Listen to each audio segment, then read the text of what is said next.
조국 전 장관의 부인 정경심 교수가 구속되면서 파장이 거세게 일고 있습니다. 법원이 구속 수사의 필요성만 인정했을 뿐 유무죄에 대한 판단까지 내린 것은 아닌 만큼 앞으로 검찰 수사에 관심이 쏠리고 있습니다. 이런 가운데 조국 전 장관은 구치소를 찾아 정경심 교수를 면회했습니다. 나이트 포커스 양재열 변호사, 김병민 경희대 개건 교수와 함께합니다. 안녕하세요. 안녕하세요. 네, 먼저 주제 영상부터 보겠습니다.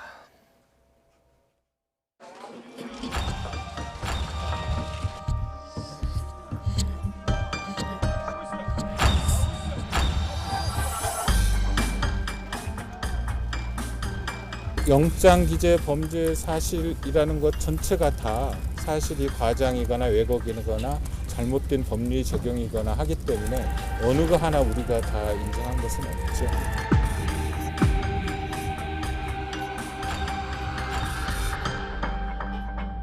지금 문제의 제 처남도 제 돈을 빌려서 0.99%인가의 지분을 갖고 있다고 합니다.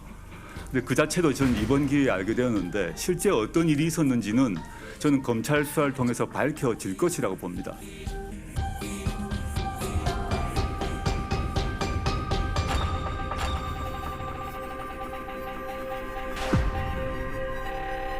정경심 교수의 구속영장과 관련해서 우리 당은 재판부의 판단을 존중합니다. 동시에 검찰개혁이란 국민의 절대 명령을 받들고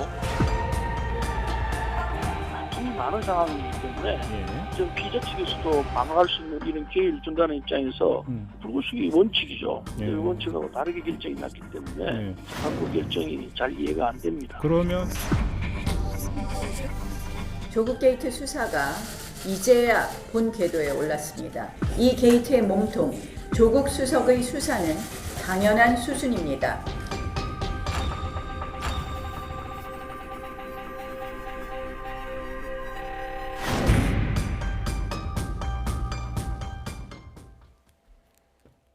네, 정경심 교수는 새벽에 구속이 됐고요. 한 10시간 뒤에 조국 전 장관이 아들과 함께 구치소를 찾아가서 정경심 교수 아내를 면회를 했습니다.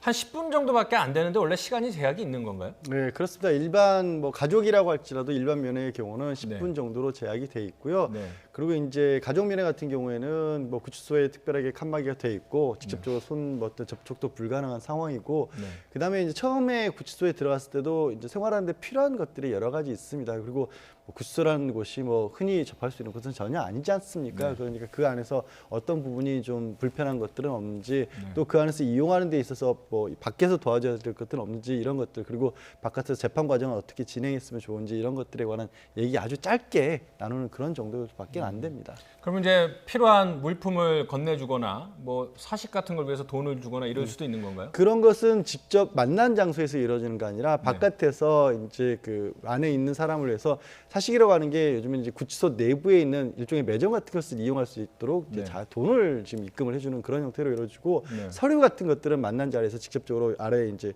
조그만 틈을 이용해서 주고받을 수가 있는데요. 그밖에 다른 물품들은 일체 직접적으로 주고받을 수가 없습니다. 약품 같은 게 필요하더라도 구치소를 통해서 관리를 받아서 간접적으로 전해줄 수 있게 돼 있습니다. 구속 기간은 최장 얼마나 유지가 되죠? 재판에 넘기기까지 20일 구속 기간이 유지가 될 수 있고요. 지금 이제 법원에 잡버려도 영장 얘기를 할 수 있겠습니다. 영장 발부 사유에도 추가 수사가 필요하다는 식의 어떤 뉘앙스를 지금 가지고 있었기 때문에 아마도 이제 재판 자체를 준비하는 것보다도 추가적으로 어떤 것들을 검찰이 수사를 할지 그 부분이 좀 관심이 되는 상황이죠. 그러면 구속 기간 20일이 지나면 정경심 교수의 신병은 어떻게 되는 겁니까? 구속 기간 내에 이제 재판에 회부를 하게 되면 구속 상태에서 재판을 받는 거고요. 그러니까 우리가 흔히 말하는 구속 기소죠. 그렇죠. 구속 기소라는 거고 그 안에 기소를 안 하는 경우는 사실은 저는 들어본 적이 아예 없는 상황입니다. 그러면 구속 기소가 되면 그 다음에는 어떻게 되는 거예요? 그 다음에는 이제 그 법정 구속된 상황으로 바뀌는 거고요. 보통 이제 6개월 정도까지 구속 기간이 있고 그 다음에 연장할 수도 있고 하기 때문에 1년 정도까지는 이제 구속 상태에서 재판을 받을 수도 있는 상황이 되는 그러면 지금 거죠. 추정컨대 20일 구속 기간 안에 검찰이 추가 수사를 통해서 정경심 교수를 기소를 할 것이고 그러면 이제 법정 구속이 되는 거기 때문에 최장 6개월 정도 1심에서만 그렇게 그렇죠? 할 수가 있는 거고요. 네. 사실 구속 기소라고 한다 추가적으로 수사를 한다는 부분이 뭐 지금 봤었을 때는 영장에 이번에 직접적으로 기재됐던 부분은 초기에 정경심 교수에 대해서 제기됐던 의혹들에 비해서는 상당히 축소된 부분들이 있거든요. 특히 사모펀드의 규모나 이런 부분들은 그게 검찰에서 수사를 해서 정말로 그게 아예 다 수소가 된 것인지 아니면 영장 청구 과정에서 제일 자신감이 있다라고 볼 수 있는 확실한 것들만 청구하는지는 잘 알 수가 없습니다. 그래서 만약에 여지가 있다라면 그 부분을 기소하는 과정에서 추가적으로 더 늘릴 것으로 보이고요. 그것보다도 이제 많이들 이제 예상하고 있는 부분은 조국 전 장관과 관련된 부분에 있어서의 연관성 같은 것을 찾는데 오히려 더 주목을 하지 않을 것이냐. 근데 그게 결국에는 이제 수사라고 하는 게 지금 상황의 검찰 수사에 대해서 뭐 좀 문제점으로 지적하는 것은 다른 게 아니라 객관적인 어떤 증거보다도 본인의 자백 같은 것을 좀 유도하는 그런 것을 많이 기대하지 않습니까? 그런 거를 통해서 뭔가를 밝혀낼 거라고 본다면은 수사에서 새로운 것들이 나오기가 오히려 더 어려울 것으로 보이고요. 자, 그래서 6개월의 어떤 법정 구속 기간이 있기 때문에 보통 이제 1심 재판부가 그 6개월 안에 선고를 내릴 것이다. 그래서 그 6개월이라 하면 내년 4월 21대 총선 직전에 나올 것이다. 이런 예상도 있고 그래서 총선 전국에 또 다시 영향을 미칠 것이라는 분석이 나오는데 꼭 그렇게 시간표가 정해져 있다고 봐도 될까요? 시간표를 정해놓고 법원에서 그렇게 재판을 하지는 않겠죠. 그건 뭐 이제 정치적인 해석이기 때문에 다만 공교로운 거는 이 재판이 지금 혐의만 11가지 그리고 이제 이미 재판에 넘어가 있는 사무소 위조 표창장 관련된 재판도 있고요.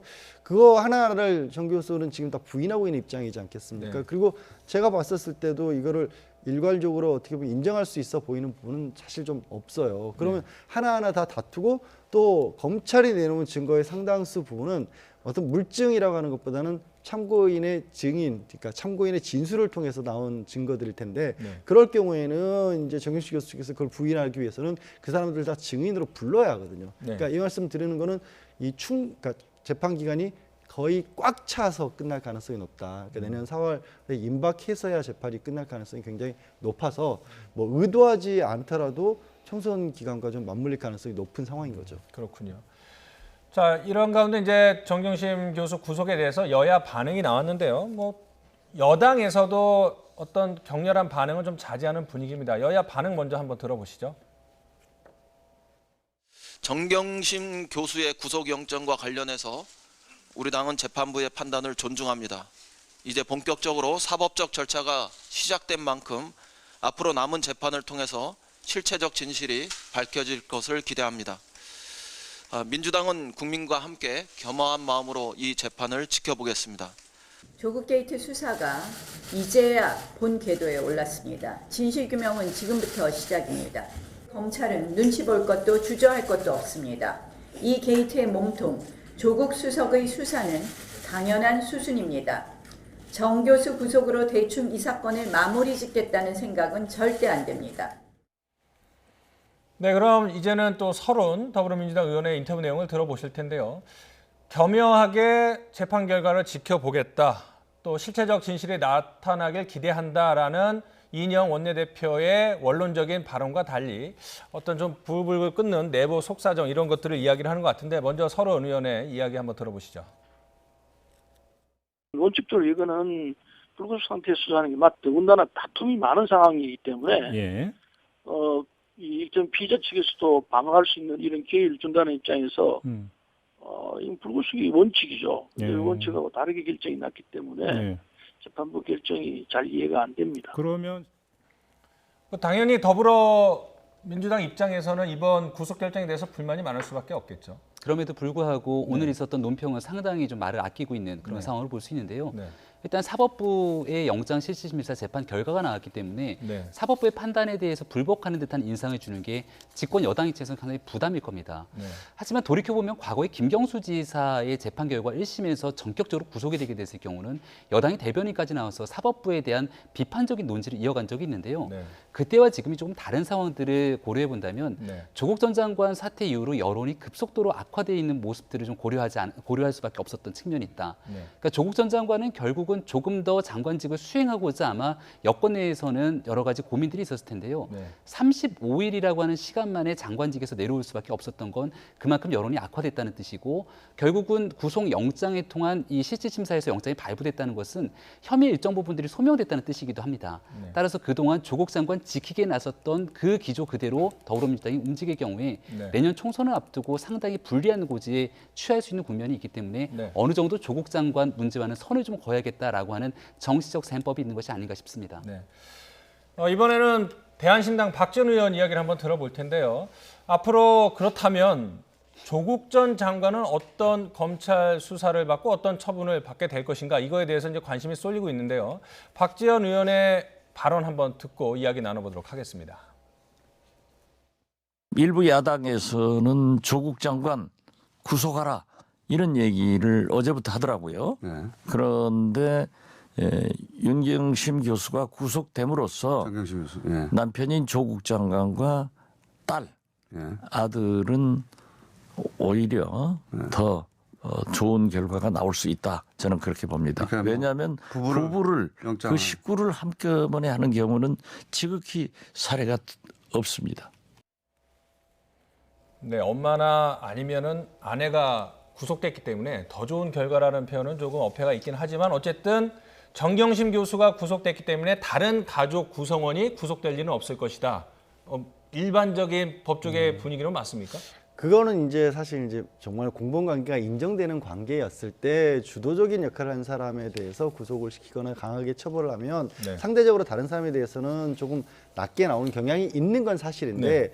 저는 이 사건을 그렇게 좀 뭐 그렇게 보기는 어려운 점이 좀 있다. 왜냐하면 네. 전반적으로 어쨌든 정경심 교수가 모든 일에 대해서 주도적으로 하고 있고 조 장관은 지금 그걸 알았느냐 몰랐느냐 정도가 아직까지는 다투기는 상황이기도 하고 네. 저는 이게 정경심 교수의 지금 사실 구속 같은 경우에도 굉장히 11가지라고 하지만 실제 앞부분에 내었던 입시 비리와 관련된 부분은 사실관계는 그렇다 치더라도 과연 이것도 일반적인 입시 비리와 같이 법적으로 엄격하게 재단을 해야 한다는 게 맞느냐. 그러니까 뭐냐면 무슨 성적표라든가 아니면 교수들과 내통을 해서 직접적으로 학생을 부정하게 받아들인 그것과는 봉사라든가 아니면 인턴십과 같이 조금 이거를 어느 정도까지 입시에 반영이 됐다고 봐야 될지 좀 모호한 부분이 있거든요. 네. 그런 부분에 대해서는 적극적으로 다툴 수밖에 없는 상황이라서 네. 이게 피의자가 적극적으로 다툴 만한 내용이 상당 부분 차지하고 있는데 일부가 인정됐다고 해서 상당 부분 혐의가 소명된 걸로 보였다고 해서 구속을 시켜서 이 방어권 자체를 뺏는 게 맞느냐 이런 부분에 저도 약간 회의적이거든요. 그러면 정경심 교수 입장에서도 강하게 다툴 수밖에 없는 상황이고 네. 그렇기 때문에 조금 전에 박지원 의원이 지적한 것 같이 한쪽이 어느 정도 강하게 받으면 한쪽은 좀 약하게 받는 부분이 검찰 입장에서 적용하기 어렵고 왜냐하면 정경심 교수도 강하게 다툴 수밖에 없는 상황이고 네. 더 나아가서는 한편으로는 이 전체의 특수부가 동원된 이런 엄청난 수사가 조국 전 장관과 관련된 부분이 만약에 나오지 않는다면 사실 정경심 교수에 대해서 이렇게 구속까지 시켰다고 할지라도 절반도 못 미치는 성공이라고 받아들일 수도 있는 거지 않습니까? 왜냐하면 벌어졌던 일들 자체가 뭐 교수 시절에 있던 일들이 대부분이었고 권력형 비리라고 볼 수 있는 만큼 그런 사안이 중대한 것도 아직까지 나온 건 없단 말이에요. 그렇기 때문에 지금 검찰로서도 여전히 그러니까 박지원 의원이 말한 어떻게 보면 살짝 좀 강도를 낮추는 그런 수순으로 갈 수 없는 조 장관에 대해서도 강하게 갈 수밖에 없는 거라서 네. 이거는 수사의 결과나 재판의 결과의 정석대로 가는 거지 네. 어떤 전체의 일반적인 가족을 상대로 한 수사의 관행과는 좀 다르게 갈 수도 있을 것 같습니다. 그러니까 검찰 입장에서는 특수부를 총동원해서 70여 곳을 압수수색한 이런 상황에서 조국 전 장관에게 칼날이 향하지 않고 아내인 정경심 교수의 구속으로 이 수사를 마무리한다면 오히려 더 많은 비판을 받을 수 있기 때문에 부담감을 느끼고 정석대로 갈 것이다 이런 말씀을 해주시는 것 같습니다. 자, 이번에는 최근에 원본이라고 주장되는 그런 문건이 공개가 되면서 파문을 일으키고 있는 계엄령 문건에 대해서 알아보도록 하겠습니다. 지금 이게 핵심은 그거죠. 2017년 2월에 계엄령 문건이 작성이 됐고 이것이 당시 국무총리이자 대통령 권한대행인 지금의 황교안 자유한국당 대표에게 보고가 됐느냐 이 문제거든요. 네. 보고가 됐는지 안 됐는지 일단 황교안 대표는 아니라고 얘기는 하고 있고요. 네, 황교안 대표는 법적 조치를 취하겠다라고 얘기를 하고 있는 상황이기 때문에 지금 현재 나와 있는 군 인권센터에서 새롭게 이번에서도 국정감사 증인으로 채택돼서 나와서 얘기했던 내용은 황교안 대표가 이 내용을 알았을 수 있는 개연성이 있다. 검찰의 수사 과정 속에서 윤석열 검찰총장이 이끌고 있는 수사팀 이 부분을 덮었다 이 두 가지로 귀결될 수 있는 것 같습니다. 나머지 계엄령에 관한 이 문건 같은 경우에는 이미 작년도 여름에 수차례 많은 얘기들이 나왔고 합동수사단의 수사가 진행되고 있는 과정 속에서 조현천 전 기무사령관이 해외로 도피해서 들어오지 않고 있는 상황이기 때문에 수사가 중단돼 있는 상황이고요. 하지만 황교안 대표가 여기에 대해서 연루돼 있다라고 볼 수 있는 명확한 증거나 사실관계가 확정되지 않는 상태에서 심증과 추정만으로 이야기를 하는 부분들이 결국 정치 공세다라고 한국당은 맞받고 있는 상황이고요. 더불어민주당의 이철희 의원조차도 이것은 좀 너무 나간 것이 아니냐. 사실 개헌 문건을 처음으로 공개하면서 회자시켰던 사람이 더불어민주당의 이철희 의원입니다. 그러니까 내용의 본질로 돌아가게 되면 과거에 있었던 기무사령부가 과연 어떤 경위로 이런 문건을 만들게 됐고 그 문건에 관여하게 된 사람들이 누구인지를 밝히는 부분들이 핵심적인 문제인데 이것을 현재 제1야당의 대표를 향한 공세라든지 윤석열 검찰총장 같은 경우는 현재 조국 전 장관에 대한 일가를 대상으로 수사를 벌이고 있는 과정이기 때문에 자칫 잘못 외부의 사람으로 인한 이 윤석열 검찰 흔들기 아니냐라고 하는 의혹들이 또다시 발생할 수 있습니다. 따라서 이런 부분들에 대한 명확한 팩트 체크가 되지 않고 있는 상황 속에서는 조금은 의혹 제기에 대해서는 신중할 필요가 있지 않는가라는 생각입니다. 말씀하신 것처럼 이 문건을 애초에 최초로 공개한 사람은 더불어민주당 이철희 의원인데 이철희 의원이 최근에 불출마를 선언한 이후 소신 발언을 하는 건지 모르겠지만 당 지도부에 대해서 너무 나갔다 뭐 이렇게 이야기를 또 하기도 했습니다. 그런데 이제 궁금한 거는요.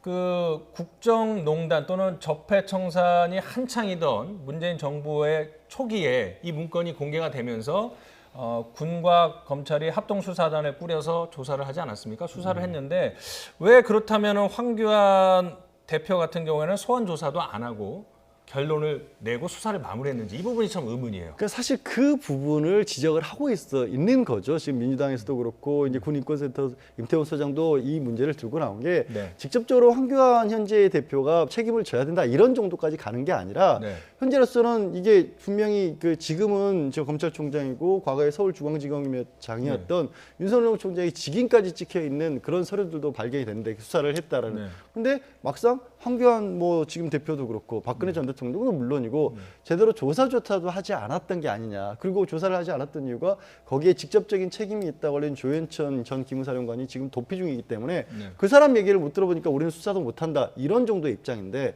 자 조금 전까지 얘기를 나누고 있던 지금 조국 전 장관과 관련된 그런 수사 상황을 보면 당사자에 대해서 소환조사 없이 재판에도 넘겼었지 않습니까? 그런 것과 너무 차별이 가지 않느냐. 무게감으로 봤었을 때는 당시에 박 전 대통령 탄핵을 앞두고 굉장히 큰 어떻게 보면 국민들의 촛불 시위가 일어나고 있는 상황에서 군을 동원해서 계엄령을 내릴 수도 있다는 가정일지만 그런 시나리오를 검토했다는 것만으로도 무게감에 있어서는 어마어마하게 다른 거거든요. 그래서 저는 이게 뭐 지금 현재의 대검에서 같이 직인이 그냥 자동으로 어떻게 보면 바깥에서 산 거기 때문에 중앙지검장은 결재를 하지 않더라도 찍힌다. 이런 그게 문제가 아니라 검찰이 그때 당시에 수사에서는 과연 책임감 있게 하고 있었느냐. 그리고 지금도 그 부분을 얼마만큼이나 제대로 들여다봤느냐. 여기에 초점이 가야 되는 거죠.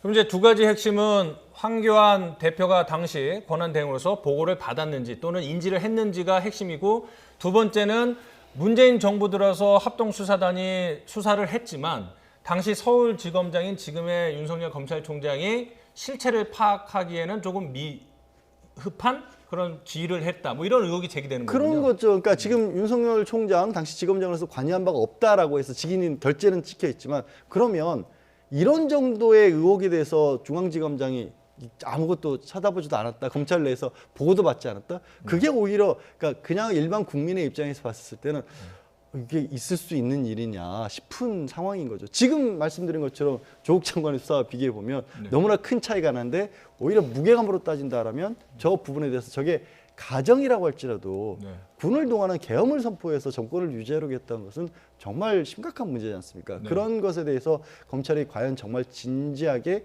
얼마만큼이나 수사를 했던 것인가에 대한 그런 질문을 던져야 되는 거죠. 일단은 그 지금 가장 핵심 인물은 조현천 당시 기무사령관인데 미국으로 도피를 했고요. 당시 수사단은 조현천이 없기 때문에 수사를 더 이상 진척시킬 수 없었다. 이래서 이제 수사 자체를 이제 기소를 중지를 시킨 상태죠. 예, 그렇습니다. 그렇다면 지금 당시 이제 수사단은 체포영장을 발부받고 인터폴에 이제 적색 수배도 의뢰를 했는데 조현천을 그러면 잡는 게 제일 중요한 거고 만약에 송환이 된다면 체포해서 송환이 된다면 황교안 대표를 수사하는 것도 불가피한 상황이 될 수도 있겠네요. 여기에 대한 추가적인 내용들이 나오게 된 다음에 현재까지는 참고인 신분으로 수사가 중지가 돼 있는 상황으로 볼 수 있습니다. 그렇죠. 예. 그러니까 이 모든 것들은 기무사 내에서 나와 있는 문건으로부터 촉발이 된 상황으로 볼 수가 있는 건데요. 네. 그렇다면 기무사 내에서 어떤 경위로 이 문건을 만들었는지, 그리고 지금 현재 보도가 되고 있는 내용을 보니까 네. 단순하게 계엄령뿐만이 아니라 쿠데타에 대한 시도까지 있었다고 얘기를 하지 않습니까? 네. 그렇다면 이 문건에 대해서는 충분하게 대한민국 군 내부에서도 총체적인 점검과 검토가 필요한 상황인데 네. 현재 있는 문재인 정부의 군 내부 조직상에서 과거에 있었던 기무사를 해편하는 과정까지 이르게 됩니다. 네. 그렇다면 어떠한 경위로 이런 문제들이 이뤄지게 됐는지에 대한 내부적인 자체적인 조사를 하는 것들이 우선일 수 있거든요. 네. 군에 대한 정리가 끝나고 난 뒤에 그 기무사에 대한 문건을 바탕으로 그것이 당시 권한대행으로 있었던 황교안 권한대행으로 보고가 된 것인지 네. NSC의 이러한 문건들을 바탕으로 보고가 된 것인지를 그 다음에 연결할 수가 있을 건데 네. 지금 현재로서는 그러한 일들이 진행되지 않는 상황 속에서 무조건적인 황교안 대표 그리고 윤석열 검찰총장 두 사람을 찍어서 의혹을 제기하게 되니까 네. 또 다른 오해를 낳고 있는 그런 상황이 아닌가 싶습니다. 네. 자, 이번에는 더불어민주당 의원 얘기를 해보죠. 표창원 의원이 돌연 내년 총선에 불출마를 선언했는데 여러 가지 의견이 있었습니다. 어떤 소회 때문에 하는지 일단은 표창원 의원의 불출마 변을 한번 들어보시죠. 무척 많은 불면의 밤을 보냈고 무척 괴로웠고 그러니까 우리 지지자나 조국 장관 전 장관의 그 심경도 제가 100분 이해하고 공감을 하면서 지켜주고 싶었고 지켜드리지 못했고 반면에 상대방의 그 불의에 대해서 공격을 하던 우리인데 우리 스스로에게 야기된 공정성 시비를 내로남불 같은 모습으로 우리 스스로를 지키는 모습으로 비춰지는 것이 너무 가슴이 아팠고요. 그리고 특히 젊은 세대 청년들이 느꼈을 그런 실망감도 너무 가슴이 아팠고. 그러니까 불출마를 선언한 결심한 이유는 여러 가지가 있겠지만 지금 인터뷰 내용을 보시면은 조국 사태가 결정적인 계기가 된 것 같습니다. 특히 조국을 지켜주지 못해서 지지층에게 미안하다 이런 얘기도 했지만 어떤 공정성 시비 속에서 젊은 청년층의 어떤 허탈감을 대변하지 못한 이른바 내로남불이라는 단어까지 써면서 여당 의원으로서의 고충을 토로를 한 것이 어떻게 보면 참 솔직하다, 인상적이다 이런 느낌도 받았어요. 불출마 선언문 전문을 읽어보니까 크게 첫 번째 두 가지 내용이 불출마에 대한 이유입니다. 첫 번째는 20대 국회의원으로서의 제대로 된 책무를 하지 못했던 부분에 대한 책임을 지겠다고요.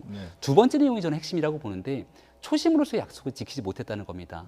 국회의원이 됐을 때의 초심은 공정과 정의를 바탕으로 정말 제대로 된 정치를 해보겠다는 건데 이 정의에 대해서 과연 이것이 맞나라고 하는 생각을 가지게 됐다는 거죠.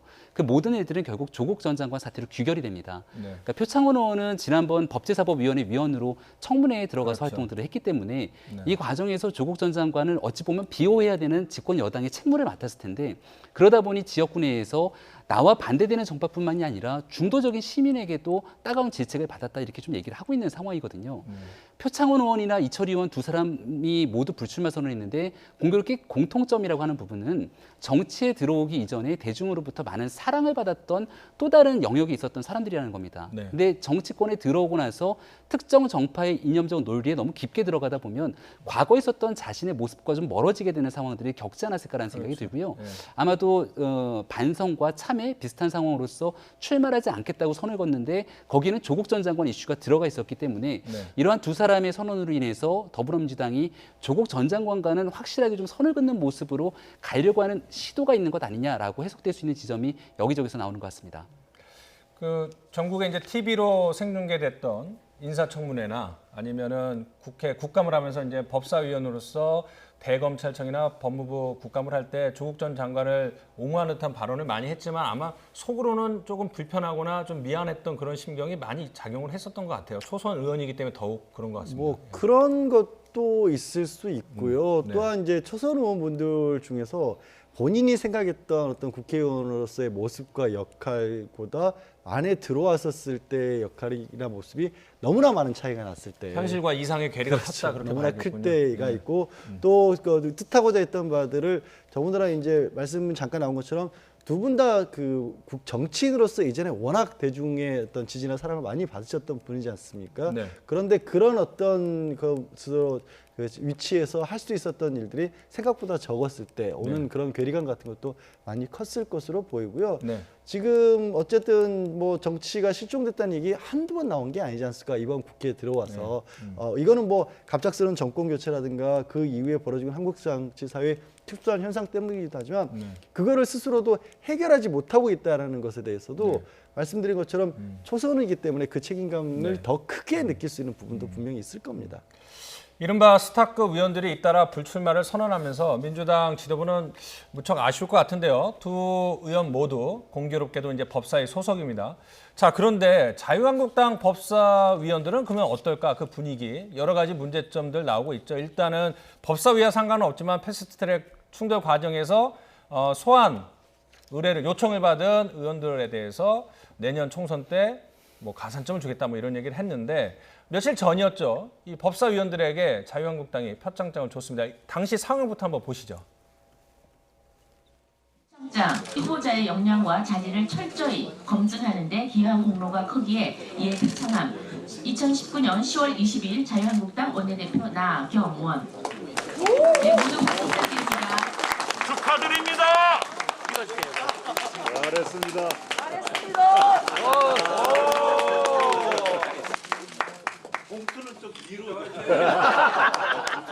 정재원, 이하 내용은 같습니다. 마음고생했어. 마음고생. 응원 박수 부탁드립니다. 만세! 열렬한 박수 부탁드립니다. 공차 앞으로 보여. 네, 고생하셨습니다. 다음은 박상도 의원이십니다. 박상도! 박상도! 파이팅! 네, 보신 대로 잔치집 분위기였는데요.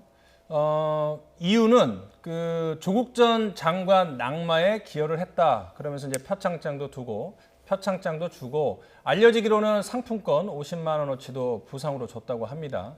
자, 자유한국당이 소속 의원들을 격려하는 차원에서 상을 주고 상품권을 주는 거야 뭐 말하고 할 수 없지만 조국 전 장관의 낙마 사태는 우리 국민에게 여러 가지 상처를 준 건데 국민을 바라보지 않는 정치를 하고 있다. 뭐 이런 비판이 내부 지지자들 사이에서도 나온다고 하더군요. 네, 뭐 여러 가지 비판의 국면들이 있는 것 같습니다. 일단은 조국 전 장관이 결국 35일 만에 낙마하는데 자유한국당 법사위원들이 했던 어느 정도의 역할이라는 것은 인정받을 수 있다 이렇게 생각을 합니다. 특히나 지난 청문회 과정들을 돌아보게 됐을 경우에는 9월 6일 청문회가 있기까지 숱한 우여곡절이 있었습니다. 청문회를 해야 되는 것이 맞냐? 결과론적으로 당시 더불어민주당 입장에서는 조국 전 장관의 아내를 비롯한 수많은 증인 채택을 거부했기 때문에 이런 맹탕 청문회를 하지 말아야 된다는 얘기들까지 나왔습니다. 그럼에도 불구하고 9월 6일 청문회가 있었기 때문에 조국 전 장관이 그 자리에 출석을 했고 수많은 이야기를 늘어났지만 나중에 검찰의 수사 결과 많은 내용들이 조국 전 장관의 이야기와는 상당 부분 사실이 아닌 것으로 드러난 내용들이 국민들의 감정들을 훨씬 더 폭발시키게 만들었다는 측면에서는 자유한국당의 청문위원들이나 법사위원들의 역할들이 과거에 부정적이었던 것과 달리 어느 정도 역할이 있었던 건 분명합니다. 하지만 그렇다 하더라도 10월 3일 강화문에 나왔던 굉장히 많은 국민들의 입장에서는 자유한국당의 일부의 노력만으로 조국 전 장관의 이슈가 이렇게 불거지게 된 것이냐. 훨씬 더 많은 사람들의 폭발적인 노력들이 있었던 것이고 이것들이 방금 전에 앵커가 얘기했던 부분들처럼 단순하게 조국 전 장관의 낙마가 희희낙낙하면서 기뻐할 수 있는 영역이 아니라 대한민국을 한 단계 성숙하게 만들어 나가기 위한 과정 속에서 여러 성찰이 필요한데 이것이 대중에게 노출되는 과정들이 상당히 부적절했다라고 하는 표현들은 당 내부에서도 많이 나오고 있는 상황인 것 같습니다. 따라서 만약에 정말로 열심히 고생한 사람들에 대한 격려가 필요한 순간이라면 당 내부에서 외부에 알리지 않은 채로 조용하게 할 수도 있었을 측면들이 있을 텐데 이것이 외부에 굉장히 좀 공표되는 과정을 통해서 한국당도 상당히 곤혹스러운 처지에 놓여져 있지 않는가 그런 생각이 듭니다. 네, 그래서 이제 표창장 반응들이 그래프로 저희가 정리를 했는데 조경태 의원, 국민들이 봤을 때는 자칫 교만해 보인다. 신상진 의원, 한국당 지도부가 정신을 차리길 바란다. 이재호 의원은 전 의원은 원천 무효하라. 국민들 볼 면목이 있나? 그러니까 내부에서도 여러 가지 지적인데 결국은 아직도 정신을 못 차렸다. 그 잠깐의 어떤 지지율 상승에 대해서 너무 교만한 거 아니냐? 뭐 이런 지적들이 나오고 있군요.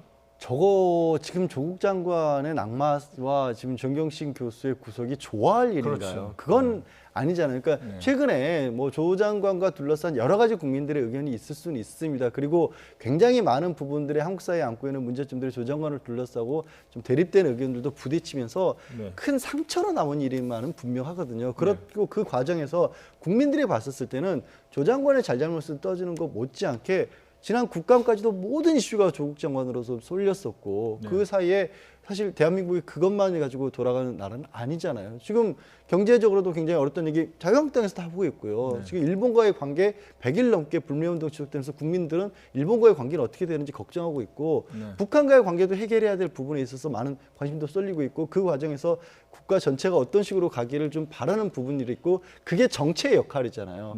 그러니까 지금 자유한국당이 저거를 만약에 정말로 승리로 생각을 하시더라도 지금 제가 말씀드린 문제와 관련해서 앞으로는 이제 이쪽으로 나갑시다라는 어떤 선도적인 모습을 보여준다면 그게 국민들의 지지를 받을 수가 있는데 저기서 저렇게 웃으시면서 박수 쳐가면서 상품권을 나눠주고 있는 모습을 보면서 저는 이 상황을 도대체 뭐라고 말씀을 드려야 될지를 솔직히 모르겠어요. 거의 자괴감이 느껴질 정도예요. 저분들이 과연 국민을 대표하는 국회의원 분들이신가 라는 생각이 들어요. 그 조국 전 장관을 지지하는 그런 시민들은 여전히 그 수사가 진행 중이기 때문에 대규모 집회를 예고하고 있기 때문에 이른바 조국 사태는 아직도 현재 진행형이라 볼 수 있는데 국민들의 상처를 어루만질 생각은 안 하고 저렇게 축제 분위기를 연출하는 모습에 대해서 내부에서도 엄청난 비판이 일고 있다는 점 다시 한번 정리를 해드리고요.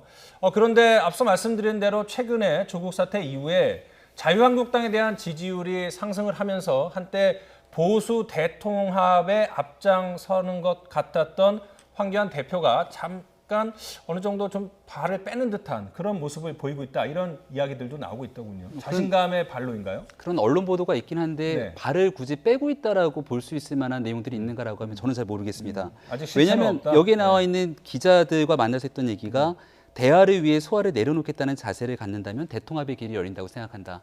그러니까 과거에 했던 말과 크게 다르지가 않는 상황이거든요. 다만 이제 한 가지 기류라는 건 바른미래당의 유승민 의원이 보다 적극적으로 한국당과의 통합의 메시지를 내고 있는데 여기에 그렇게 적극적인 화답을 하고 있는 모습이 아닌 것 아니냐. 뭐 이 정도의 메시지로 볼 수 있는데요. 뭐 한국당 입장에서는 현재 아직까지는 조금 시간이 남아 있다라고 하는 판단하에서 유승민 의원을 비롯한 수많은 사람과의 보수 통합의 길에 대해서 언제든지 열려 있다는 생각을 갖고 있는 것 같습니다. 그러니까 총선을 앞두고 있는 한국당의 고민은 첫 번째로 모여서 통합을 해야 되는 일일 거고요. 두 번째는 그 통합이 다시 과거로 돌아가는 일이 아니라 더 미래로 나아가기 위한 혁신을 통한 혁신의 단계까지 이어져야 되는 굉장히 복잡한 상황을 연출하고 있을 겁니다. 특히 통합을 주장하고 있는 과정 속에서도 여러 내부 구성원들의 이야기를 다 담아내야 하는 고민들이 있기 때문에 그런 측면들을 여러 가지로 같이 검토하면서 아마도 보수 대통합에 대한 가능성들은 끝까지 열어놓고 있는 상황이 아닐까 이런 생각이 듭니다. 그 자유한국당 입장에서는 어쨌든 보수 정당이나 보수 후보들이 난립을 하면 불리한 측면이 있기 때문에 어쨌든 대통합에 나설 수밖에는 없겠군요. 그러니까 사실 상징적인 게 지난 뭐 개천절 집회 때 굉장히 많은 분들이 광화문에 모였었지 않습니까? 저는 그때 뭐 현장을 잠깐 갔었는데 딱 거기에 자유한국당이 처한 어떤 딜레마가 놓여 있는 게 아닌가. 그때 당시에 이제 자유한국당을 주축으로 한 그 모임이 한쪽에 있었고 또 종교계를 대표하는 분들의 모임이 있었고 또 한쪽에는 또 우리공화당을 또 대표하는 모임이 있어서 그 우리공화당 쪽으로 가면 박근혜 전 대통령의 탄핵 모의를 여전히 외치고 있었거든요. 그러면 저 때는 사실 조국 전 장관에 대한 반대라는 명분하에 한꺼번에 뭉칠 수가 있었는데 이제는 조국 전 장관이 자리에서 물러났고 부인마저 구속이 된 상황이란 말이에요. 물론 이거는 아직 저는 이제 법적에서 어떻게 나올지는 전혀 뭐 다른 상황이라고 봅니다만 어쨌든 자유한국당 입장에서는 보수 전체가 통합할 수 있었던 외부의 적이 없어진 상황이거든요. 그럼 그 상황에서 황교안 지금 현 대표 같은 경우에는 그럼 앞으로도 저 개천절에 모였던 것 같이 박근혜 전 대통령의 탄핵을 지금도 무효라고 주장하는 분들과 다시 손을 잡을 것이냐라는 부분들. 그렇게 되니까 유승민계에서는 지금 당황한다는 말이 다른 게 아니라 그 느낌을 좀 받기 시작했다라는 거고 그렇기 때문에 기자들도 황교안 대표가 지금 뭐 크게 무슨 말이 달라져서가 아니라 뭔가 조금 감이 좀 달라진 것 같다는 얘기가 네. 나오기 시작하는 거죠. 보수 통합의 구심점은 사실은 조국 장관의 사태가 있었기 때문에 촉발된 측면이 있는데요. 네. 어느 순간부터는 10월 3일에 있었던 집회가 아닌 10월 9일 집회에서는 조국 장관의 이슈가 아닌 문재인 대통령의 이슈로 넘어가기 네. 시작합니다. 네. 그러니까 보수가 대통합을 해야 된다라고 목소리를 높이고 있는 사람들 입장에서는 네. 조국 장관의 사퇴와 구속이 목적이 아니라 네. 그것들을 뛰어넘어서 임명하게 됐던 문재인 대통령의 문제로 이제는 나서고 있는 것이고요. 네. 집권 2년 반이 지난 기간 동안 대한민국 경제의 문제, 조금 전에 말씀하셨던 외교의 문제, 네. 그리고 현재 있게 되는 남북 간의 꽉 막힌 작년에 있었던 것은 너무나 다르고 있는 김정은 위원장의 행동 등에 대해서 이러한 난맥의 총체적인 행정적 책임을 갖고 있는 건 문재인 정부입니다. 네. 그래서 이 정부를 견제하는 것이 바로 야당의 역할이기 때문에 네. 현재 분열된 상태 속의 야당으로서는 이러한 문재인 정부의 실정에 대해서 분명하게 평가할 수 없다 판단하는 것이고 네. 이러한 부분들을 분명하게 견제할 수 있는 총선을 이끌기 위한 과정에서는 보수 대통합이 필요하다 이런 얘기들이 오고 있는 상황이기 때문에 저는 조국 장관의 이슈와는 무관하게 네. 문재인 정부의 중간 평가 성격으로 치러지는 총선을 앞두고 보수 대통합의 논의는 지금 현재도 계속 진행 중이다 이런 생각이 듭니다. 어쨌든 그 내년 21대 총선에서 야당이 들고 나올 수 있는 거는 결국은 문재인 정권 심판론으로 나올 수 있겠고 아마 경제 상황 같은 것도 많이 이제 변수가 될 것 같은데요. 지금 한 6개월 정도 총선이 남으면서 합종 연행 같은 것들이 이제 많이 이야기가 나오고 있는데 오늘 한 언론 보도를 보니까요. 동교동계 원로와 민주평화당, 대한신당 관계자들이 홍석현 중앙홀딩스 회장을 만나서 제3지대 신당, 제3신당 창당에 대해서 논의를 했다. 뭐 이런 얘기가 나오고 있습니다. 이제 옛 국민의당 출신들이 이제 중심이 된다는 건데 그렇게 되면 여러 정당들이 일단 흩어지고 뭐 텐트론 뭐 이런 것들이 많이 나오고 있겠어요. 그럼 이제 총선이 가까웠다는 어떤 신호처럼 그렇죠. 보이는 거죠. 그러니까 실제로 총선은 4월이지만 네. 내부적으로 공천과 관련된 작업은 거의 11월 정도까지는 끝나야 내부에서 이제 지역구를 남배하고 어느 쪽으로 출마할지를 각각 정하고 이런 것들을 하지 않습니까? 네. 그래서 지금 바른미래당도 뭐 유승민 지금 대표 같은 경우는 나와서 12월에는 창당을 하겠다는 이게 그래서 나오는 거고 네. 민주평화당에서는 이미 대한신당이 나오고 이합집산이 시작된 와중에서 늘 이럴 때 저는 홍석현 회장님 같은 경우는 한 번씩 꼭 거론이 되시는 그렇죠. 것 같아요. 네. 이게 한 번 저 자리로서 빅텐트가 만들어진다라고 하는 것들을 새로운 어떤 리더를 찾는 입장에서는 네. 한 번씩은 찾아뵙는 그런 네. 인물이 됐지만 실제 지난 몇 년 동안 또 한 번 실현돼 본 적도 없고 네. 늘 그때마다 홍석현 회장이 해명 내지는 해명 아닌 해명을 하는 게 나는 정치적으로 이분들을 만난 적이 없다는 말씀도 늘 하거든요. 네. 그러니까 저는 이게 특별한 어떤 움직임이다기보다는 저분이 이제 어떤 사회적 위치가 있고 지금 정치적 상황이 그렇기 때문에 여러분들이 한 번씩은 다 만나고 있는 상황인데 그거를 이제 언론에서는 캐치를 해서 혹시 이쪽에서는 꾸려지지 않을까라는 그럴 수 가정을 한 번씩 더 해보는 거죠. 네. 말씀하신 대로 이제 선거가 임박했다, 다가오고 있다, 임박은 아니고 이제 다가왔다라는 그런 신호탄인 것 같습니다. 자, 다음 주제는요. 이 검찰이 유튜브 방송 알릴레오를 진행하는 노무현 재단 유시민 이사장에 대한 고발 사건에 대한 수사에 착수를 했습니다. 먼저 지금까지 어떤 발언들이 논란이 됐는지 한번 살펴보도록 하겠습니다. 해서 그 다음에 이루어진 게 KBS 인터뷰였고요. 거기서 이 사람이 엄청나게 실망을 하고 배신감을 느껴서 JTBC를 접촉했어요. 손 사장님이 아실지 모르겠는데 JTBC를 해보려고 접촉하다가 안 됐대요. 기자를 그 일반 검사들이 되게 좀 좋아하는 검사들이 많아가지고 이렇게 술술 좀 이렇게 슬쩍 많이 흘렸어요, 사실은. 아니, 그럴 수도 있고 이제 본인은 이제 그 검사는 또 다른 마음이 있었는지는 모르겠고. 여하튼